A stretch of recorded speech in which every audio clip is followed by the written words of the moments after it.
Take a course in good water and air, and in the eternal youth of nature you may renew your own.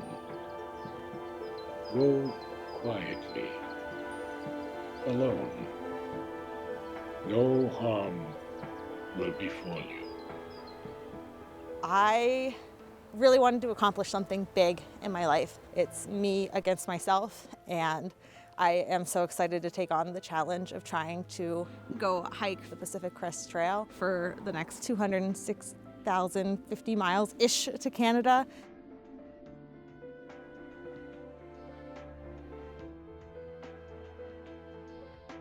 It was just this like outlandish goal when I was a teenager, and then I started meeting people who had done it and started researching it more. I went, oh fuck, I can actually pull this off.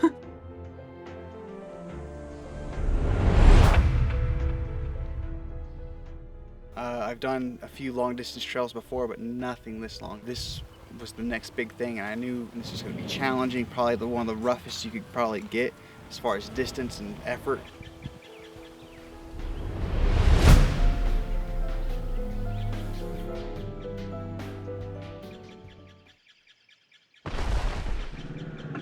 When the trail's finished, it'll be one of the longest in the country, a trail that eventually will stretch 2,500 miles from Canada to Mexico.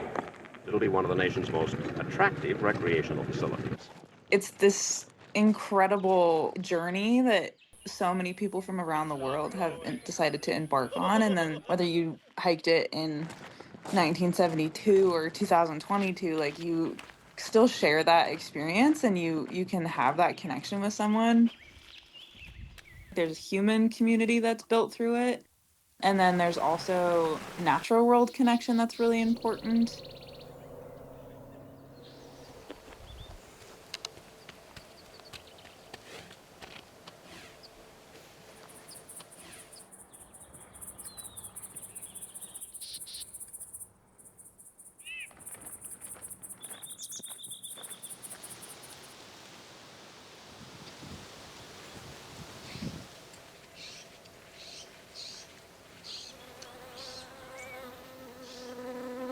You're pushing through a lot of discomfort. You're still coming at this from like a position of privilege, which is interesting to be like kind of this voluntary hardship. Being able to wake up and step out of the tent and be somewhere where other people are not just brings me like a level of calm that I can't find in modern day life. It's a great opportunity to remove the noise of society, and it's a journey of growth, right? You come out a different person than you started, right? Thanks to this 2-foot wide dirt path from Mexico to Canada. There's literally zero amount of like accountability and responsibility that I have to anyone but myself. And yet I want to challenge myself to do that. That is like a really fascinating and important relationship that you're able to like build and cultivate with yourself throughout that journey. I wanted to get to know myself and understand what it was like to move through the world on my own and make decisions for myself and be intimidated by things and do it anyways. It's just such a gift to be able to come out and look at beauty and nature and just be awestruck by the grandness of it all. I was working for a company. I found myself not sleeping, stressed out all the time. There's nobody here saying, oh, you have to log on for this 8 o'clock meeting. And I've realized how small I am in the grand scheme of things. I mean, I walked one day 18 miles by myself and I didn't see another soul. I didn't realize how unhappy I was until I had the opportunity to really take a step back and be reminded that, like, nature's in control and we're just sort of here living in it. It's so wet and rainy, but I'm trying to be grateful for that. Having these outdoor spaces where you kind of strip away all of the distractions. And when you meet someone on trail and you're just walking and you know you just have like infinite time to talk and there's none of those distractions, you just get to know people on such a deep level. You have great conversations pretty much daily that it's just completely in the moment, not subjected to things that are happening around you. You're not doom scrolling. It's just goofing off. Take a shower. Ate a giant burrito. Let me tell you the story about meeting my partner. I was hiking with a group and this Italian guy came up to us. He was just so friendly and just trying to help so much. Such an amazing way to meet someone. And we just continue to grow in our relationship. And I think that was just such a solid foundation for us. We got Wayne. And Wayne. Double Waynes? Yeah. Wayne called me and said, "Hey, Dad, looking to walk the Pacific Crest Trail with my best friend." And I said, "Hey, great. That sounds awesome. Have a great time." And he said, "No, Dad, that best friend is you." And so right away I was like, how can you say no to that? My father was gone quite a lot. 6 months at a time to 2 years at a time. There's just been a few years where we've been together, but not nearly as much as what most people have in life. And as he gets older and I get older, it's just the distance and time has just increased, and we're just hoping to bridge that gap and create some actual memories that no matter how old we get, we're going to always remember this journey together. Reason why I'm walking this trail is to be with my son and to reconnect with him. Officially day 6 for us. This is actually going to be a lot of time for us to connect together and spend time together. I've always been on the go. My wife has always said, "You're always going somewhere, we're always doing things. Let's take a time to experience life." When I'm walking around, I'm picking up trash.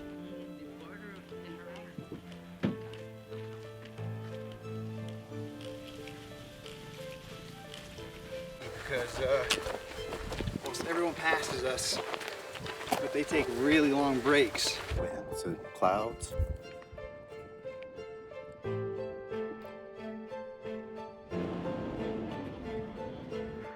Seeing the views. Another hot one today. Hot? You know, as in good looking. But I'm a little concerned with how wet my clothes are, but we'll see how this shakes out. I should have changed into my rain jacket way sooner than I did. So day 1, it rained and it was so cold, and I am a newbie and I got everything wet. Everything in my pack got soaked. The trail continued to climb up and it continued to rain. I mean, look how muddy the trail is here. It was rough. To keep it mostly dry, so that's great. And now I'm just enjoying a snack, which will probably be my dinner because it's raining, and I'm trying everything in my power to not have to put on soaked clothes. I made it into town the following day, and I was just so defeated. I sat there in my tent going, how am I ever going to dry everything off? So I went to breakfast, and I was sitting there at breakfast, and these 2 gals walked in, and they go, "Hey, we've heard through the grapevine that you and all your stuff are soaked. We have a cabin for the next 2 days. Come stay with us and dry out all your stuff." And I started to cry because I didn't know how I was going to continue because it was so wet. It was so cold. We got another tree right up here. How about a couple hot dogs? Yeah, it would be great to have a hot dog. Well, take your pack off. Whew. We've got Oreos, we've got chips, Wow. and we've got grapes and bananas over there. Ooh. Trail angels are these people who just, out of their own generosity, try to position themselves at certain parts of the trail and either give you a little bit of food or some kind of support along the way. A lot of them are in conditions where they can't walk the trail, but they wish they could, but they want to help out. Lo and behold, here comes someone with a backpack on, and it's like, "Hey, you guys need a Gatorade?" It's just like, what? Yes, I could take a break right now. And you never know when they're going to pop up, and that's one of the reasons why it's also called trail magic, because it just poof and it's there. First trail magic. Thanks, CJ. So appreciate There's all of it. these people participating in something that you're like, wow, I chose to be here, and it is hard, but you still want to help me. People in the communities are going so far out of their way to support you.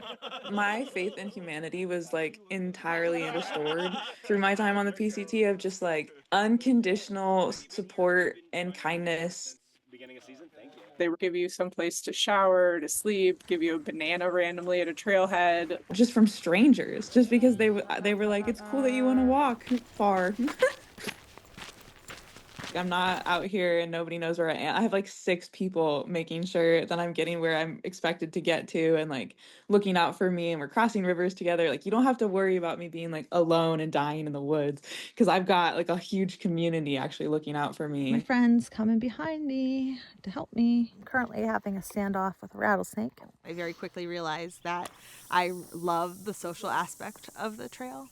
It's just this wonderful community. I haven't experienced anything like this in my life.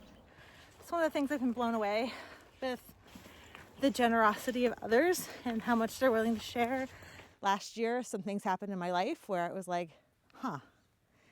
now's the time. Like, I got divorced and I had a terrible job. For the last 15 years, I was a partner in a marriage, and I forget who I am at this point. Now it's just Jenna again. And so I'm really excited to see who I am. Maybe this is what I'm supposed to do next. Maybe this is what I'm supposed to do to heal myself.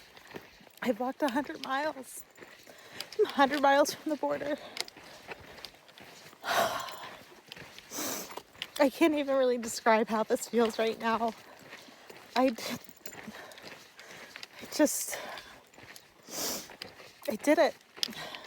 I feel so much more confident. Like, when I saw you the last time, I was like so scared and so afraid. And now I've hiked over 100 miles and I did that. Like, I carried that big old backpack over there and I hiked 100 miles with it. I've had challenges along the way. I've had days where it's been so cold and wet. I've had days where it's so hot that I've had to just hide underneath my shade umbrella. But I keep trucking along, so I feel so much more confident as a person. So I'm really excited to see what happens next. It's already been just such a journey. I could probably write 5 books just based on the first 14 days. It's just so epic. It's a fast-paced world where everyone's looking at their phone, thinking about themselves and everything. But then you're out here and all of a sudden people are thinking about you, about other people.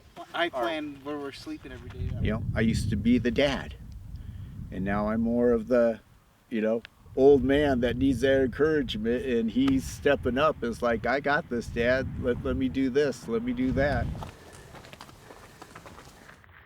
It's already hot out. It was the very end of our day. It was a rough one. It was just a really hard uphill battle, and it was one of the hottest days that we've had. I mean, I thought I was ready for it, but it was a lot harder than I thought. He was right there. Come on, Dad. No rush. We got this.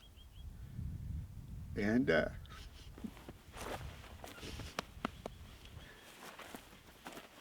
that's why we're on this trail, out here discovering ourselves. And this trail is just, boom, part of what we need to keep around. I wouldn't have asked you out here if I didn't love you. Yep.